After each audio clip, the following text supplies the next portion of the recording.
Olá, tudo bem com você? Eu sou o professor Ronaldo e nós vamos trabalhar a disciplina de filosofia. Esse conteúdo destinado ao segundo ano do ensino médio e nós vamos começar trabalhando aqui alguns pontos de revisão. Você pode acompanhar no primeiro material disponibilizado em nosso site e agora nós vamos dar continuidade ao material.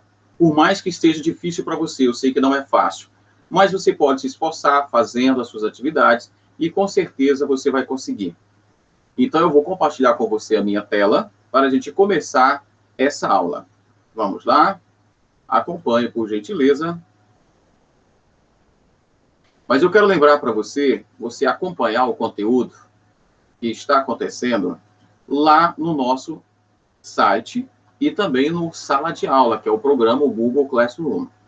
Procura acompanhar todas as atividades, procura acompanhar tudo isso, para que você possa fazer parte dessa construção de conhecimento nesse tempo que não está fácil.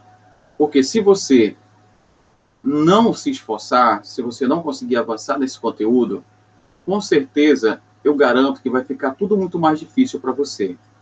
Porque são dias difíceis, são dias que as coisas não estão fáceis.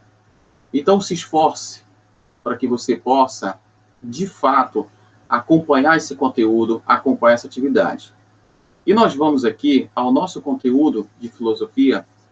Primeira coisa, nós temos aqui, eu quero que você observe os nossos contatos. Lá no Google Classroom, o meu número de WhatsApp e o nosso site, que é o Sovaco da Cobra. Pois bem, vamos lá. Primeira coisa, o que é filosofia? Você tem conhecimento do que é filosofia? Filosofia é uma maneira de pensar, de refletir, de procurar ver o mundo com outros olhos. Diga-se que a filosofia é como se fosse uma maneira de ver aquilo que não está sendo mostrado, ouvir o que não está sendo falado, ir além da mera causalidade, do mero comum. Mas para que serve a filosofia? É importante quando nós falamos do que serve, para que serve, porque isso faz toda a diferença. Se eu mostro para você aqui essa caneta, e eu digo que essa caneta serve para escrever, mas o dia que essa caneta não servir mais para escrever, simplesmente eu vou pegar e jogar fora, porque ela não serve mais para a função para a qual ela foi criada.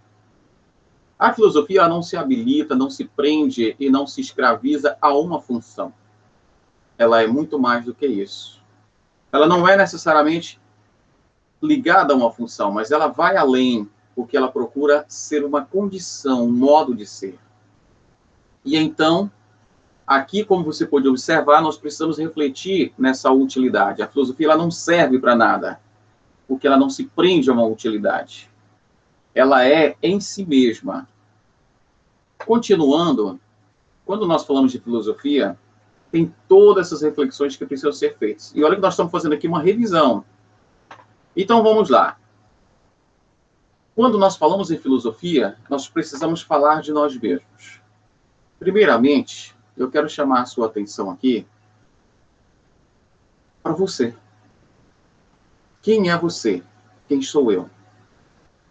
São perguntas aparentemente muito simples, mas com uma importância muito grande. Quando eu digo quem sou eu posso dizer, eu sou o Ronaldo, está aqui no meu documento, né? Eu sou o Pedro, Paula, Joana, Maria. Pois é. E se por acaso o seu nome não foi esse? Ou se existir outra pessoa com o mesmo nome que você vai deixar de ser você? É importante pensar sobre isso. Você pode me dizer, olha, eu sou filho do meu pai e da minha mãe. Quem garante? Quem garante? E se você for adotado, você vai deixar de ser você? Então, neste momento, é importante fazer essa reflexão que a sua árvore genealógica e seus documentos não dizem quem você é. Você fala, pronto, resolvido. É o que você está vendo. Isso aqui, ó, essa aparência que eu sou. Tá. E se mudar a aparência? Mudou a cor do cabelo, fez uma plástica, um banho de loja, agitou. Ficou até, ó, legal. Deixou de ser você? Com certeza não, né? Porque não é a sua aparência que determina quem você é. E se formos mexer um pouco mais aqui? Se você me disser que, por exemplo, não é o que eu penso, a minha experiência de vida, isso define o que eu sou. Tá, tudo bem. Se por acaso entrar em coma, parou o cérebro, acabou, não está funcionando. Você vai deixar de ser você? Com certeza não, né? Porque é exatamente isso. O que define quem eu sou é a minha essência. É o que faz com que eu seja eu, independente da aparência, do que eu penso, do que eu tenho, da onde eu vim.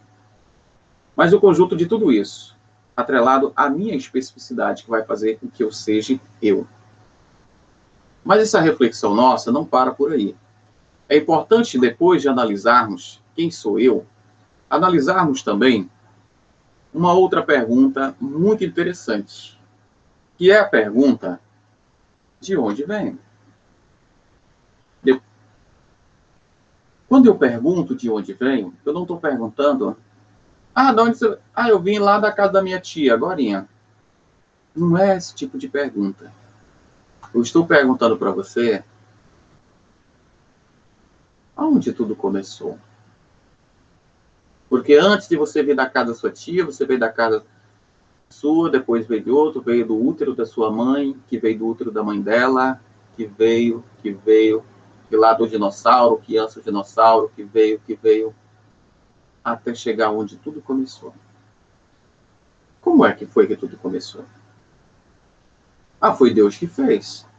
Tá. E quem fez Deus? Ele fez a si mesmo.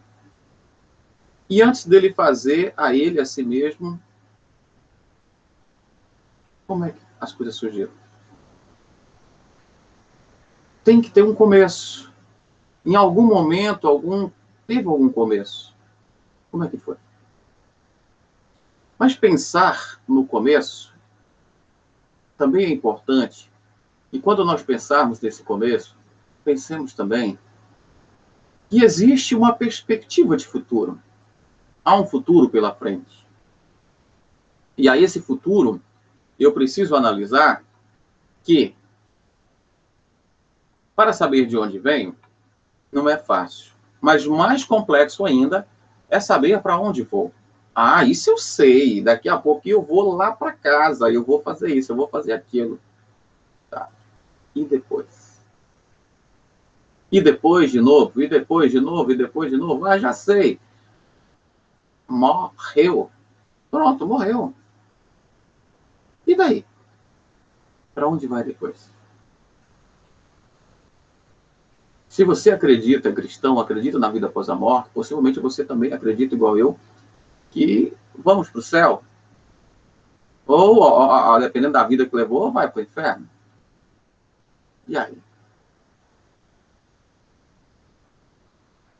E alguns acreditam que vai nascer de novo. E quem não acredita nada disso? E se tantos acreditam em tantas formas diferentes, quem está certo, quem está errado? Mas será se vai ter um fim mesmo? Se tiver, como é que tudo vai acabar?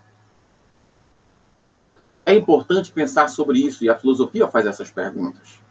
Porque a filosofia acredita que isso é buscar a essência, isso é buscar a verdade que está por trás dessas aparências. Então, depois de pensarmos quem sou eu, de onde venho, para onde vou, nós vamos começar a refletir um pouquinho mais dentro da perspectiva filosófica, porque essas perguntas, elas são a base da construção do conhecimento. Porque a pergunta quem sou eu, ela é responsável pelo surgimento de várias ciências, entre elas antropologia, medicina e outras, para tentar conhecer e explicar esse ser humano. Para responder a pergunta de onde venho, nós temos a história, a arqueologia e outras ciências que também tentam explicar. E para onde vou, nós temos a própria religião e algumas ciências, dentre a física, que aborda algumas perspectivas, a sociologia e outras. Mas o que eu quero que você compreenda aqui, que a pergunta ela é muito mais importante do que a resposta. E a filosofia que se utiliza tão bem dessa pergunta, ela é a mãe de todas as ciências. Exatamente por esse detalhe que você acabou de ver. E por meio da pergunta, conseguiu-se chegar a inúmeras formas de conhecimento. Por meio da pergunta. E aqui, 3 em especial. Quem sou eu, de onde venho e para onde vou. E agora nós vamos pensar um pouquinho mais sobre o surgimento da palavra, a etimologia dessa palavra. A palavra filosofia surge da palavra filosofia, do grego, que é uma palavra constituída por 2 radicais, philos, amigo, e sofia, sabedoria. Essa palavra, ela foi criada pelo filósofo Pitágoras, que é um filósofo pré-socrático. Pitágoras, certa vez, ele era um homem muito rico, com muitas posses financeiras, um grande sábio, mas ele cansou de estar sempre ali, tendo que atender, todo mundo querendo, e ele se isolou um pouco, lá em sua cabana, sua choupana, no meio do local isolado, e aí alguém chega logo cedo para tirar suas dúvidas com o sábio. E aí ele chega, olha, eu procuro só Pitágoras, é o Sófos Pitágoras. E Pitágoras então vira e diz ao seu interlocutor, aqui não tem nenhum Sófos Pitágoras, tem apenas um filósofo Pitágoras. O que ele quis dizer com isso? Filósofo é amigo, amante, aquele que busca, aquele que procura. Então Pitágoras quis dizer que ele não era um sábio. Ele era apenas alguém que busca sabedoria, alguém que ama a sabedoria e está à procura dessa sabedoria. E com isso, ele cria a palavra filosofia, que é amigo, amante, aquele que busca, aquele que procura a sabedoria. E assim surge a palavra filosofia. Mas como filosofar? Filosofar é fazer perguntas e buscar respostas. Que dia é hoje? Que horas são? Ela ficou maluca? Onde há fumaça, fogo? E por aí por diante. Mas a filosofia, ela vai além desse simples fazer pergunta, procurando a essência. Ela não pergunta que dia é hoje, mas ela pergunta o que é o tempo. Eu posso provar o tempo? Ou eu apenas devo aceitá-lo? O que é o tempo se não nascer e o findar do dia? Ou o meu nascer e o meu morrer? Isso é filosofar. É buscar a essência. Não é dizer Maria é mais bonita do que Paula. Não. Filosofar é procurar saber o que é a beleza. Porque às vezes a Maria é mais bonita do que Paula na minha concepção. Mas na concepção do João, ele já acha Paula mais bonita. Então a grande pergunta é, o que é a beleza? Ela é subjetiva? É somente uma opinião? O que é bonito aqui não é bonito ali, nem em outra cultura. O que é de fato a beleza? Isso é um agir filosófico, porque ele nos leva a observar como se o mundo tivesse aqui dentro de 4 paredes. E essa fosse a minha realidade, 4 paredes fechadas. E a possibilidade de ver algo além dessa parede, como se fosse uma janela, é a filosofia. Então a filosofia é essa janela que nos permite ver além dessas 4 paredes e ver uma outra realidade que está acontecendo. Uma outra realidade que vai além dessa mera aparência. Então, essa é a janela. A filosofia enquanto janela que me permite ver além do que está mostrado. Ver um outro mundo, algo muito maior. E aí a filosofia ela não busca aparência, mas ela busca uma existência ontológica. O que é ontologia? Ontologia é o estudo da existência. Por exemplo, se eu digo que este controle existe. Este controle existe. Como é que eu sei que ele existe? Porque eu posso pegar nele. Eu estou vendo, estou sentindo. E se eu não puder vê-lo? E se eu não puder senti-lo? Ele não existe? Ou existe? Quem estuda isso é a ontologia. o estudo da existência.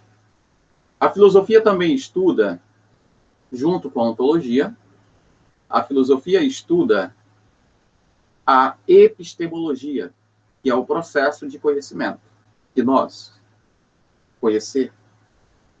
E, claro, a ética, que é exatamente a busca pelo entendimento do comportamento humano, o que é certo, o que é errado. Um exemplo claro disso é que alguns conhecimentos, algumas coisas, alguns comportamentos são corretos em uma cultura e outra não. Isso está ligado à ética e à moral. Nós temos também, além dos ramos da filosofia, nós temos aqui os seus problemas. A antropologia, que estuda o homem, a teoria do conhecimento, que estuda o próprio conhecimento, a ética, a moral, o comportamento, a cosmologia estuda o universo e seu surgimento, as ideologias estuda a maneira social do homem de viver, por exemplo, a política, a teodiceia, que estuda Deus, o sobrenatural, e a devoção ao saber, que é a tarefa primeira da filosofia, que busca esse saber. E aí ela surge no século VI a.C., na Grécia. Existe filosofia que não tenha sido essa que surgiu na Grécia? Não. Existe outra coisa. Saber popular, sabedoria indiana, sabedoria oriental, mas filosofia é grega, porque nasceu na Grécia. E vamos falar um pouquinho sobre o primeiro filósofo e como é que foi esse surgimento. O primeiro filósofo, chamado Tales de Mileto, é conhecido como o pai da filosofia. Por que ele é o pai da filosofia?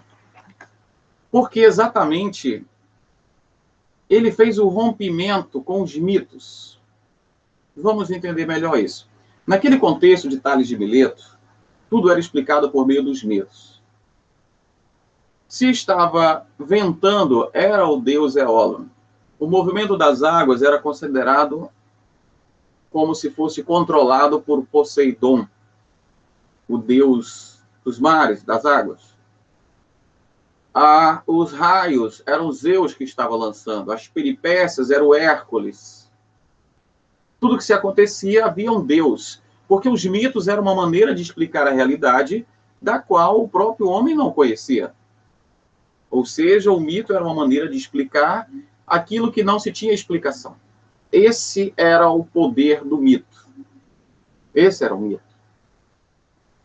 Aqui, Tales, ele começa a observar que o mito, ele era oriundo de várias regiões.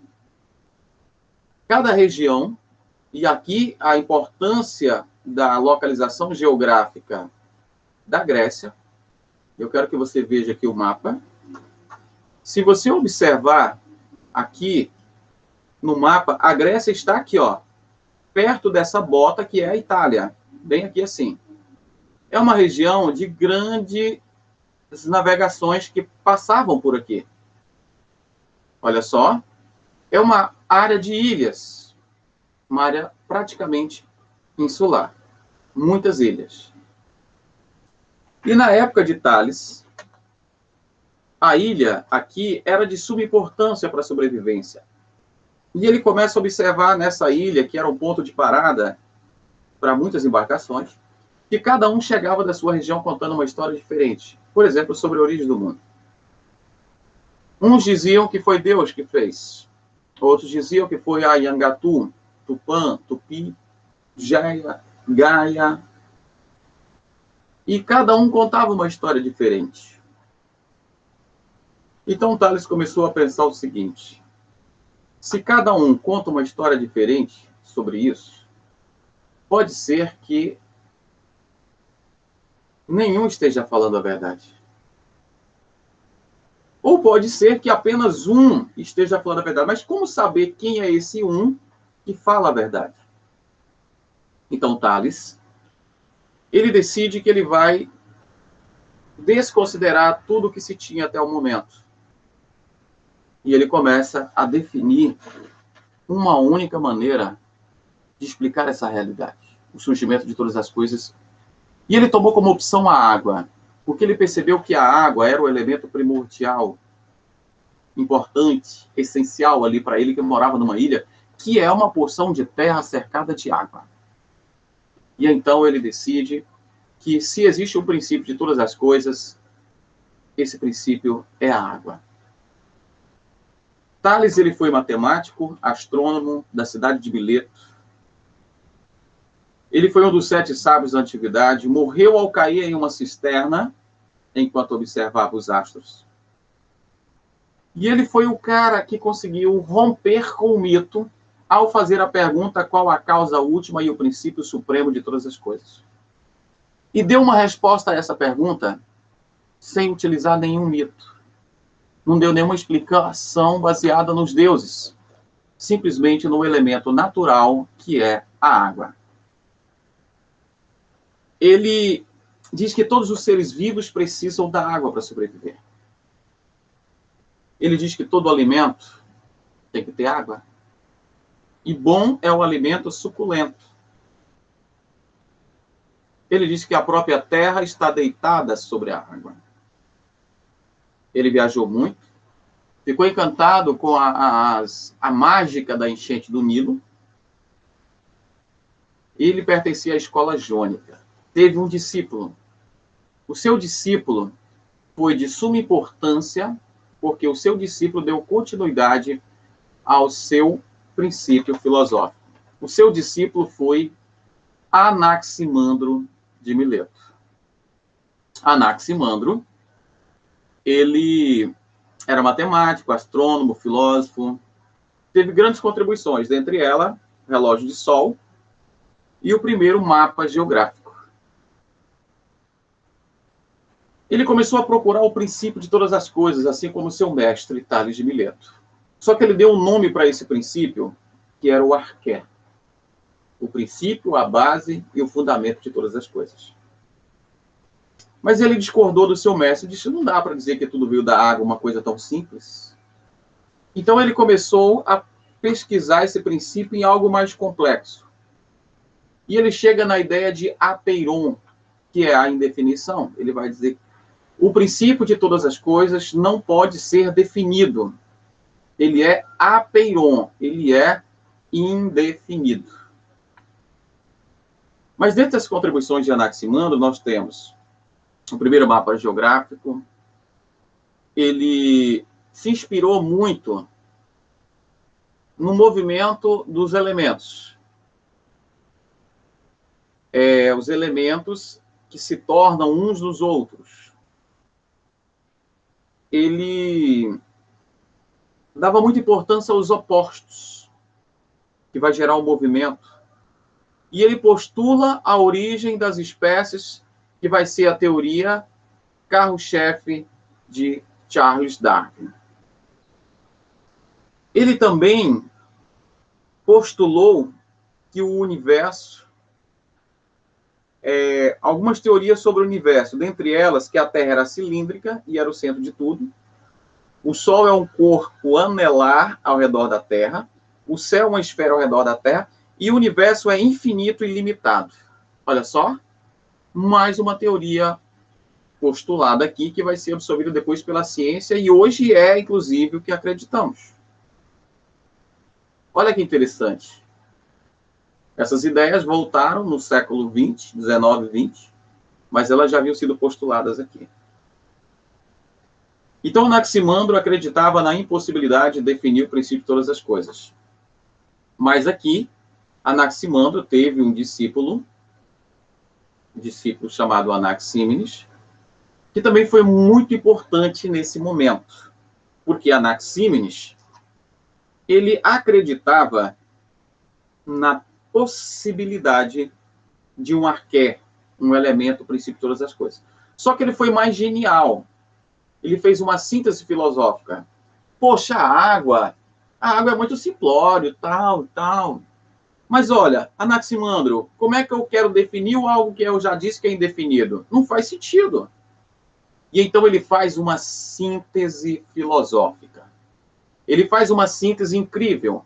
Ele junta o pensamento de Tales, pega o pensamento de Anaximandro e junta em uma coisa só. E ele diz que a base de todas as coisas é o ar. Porque o ar, ele é indefinido e ele é um elemento natural. Então, ele junta as duas teorias e faz sua própria teoria. De grande importância, de grande elemento, ele vai dizer que o princípio é esta base, o ar, porque do ar procedem todos os outros elementos. O espírito é ar quente, é pneuma, latim. Do ar, o ar está em tudo, nuvem, chuva, água, pedra, tudo é ar. Imagine se ele tivesse conhecimento da física atômica atual. Olha só para tu ver. Ele não tinha. Ele vai dizer que o ar é o arqué, o elemento base de tudo. Por quê? O ar está na condensação, na rarefação, chuva, raio, fogo, tudo. A Terra, ele tem uma concepção interessante. Ele vai dizer que a Terra é um disco achatado, muito fino, que flutua no ar. Engraçado, essa concepção durou a Idade Média quase toda. Para a matéria existir, para tudo existir, é preciso de ar. O próprio espírito é ar. É invisível, imponderável.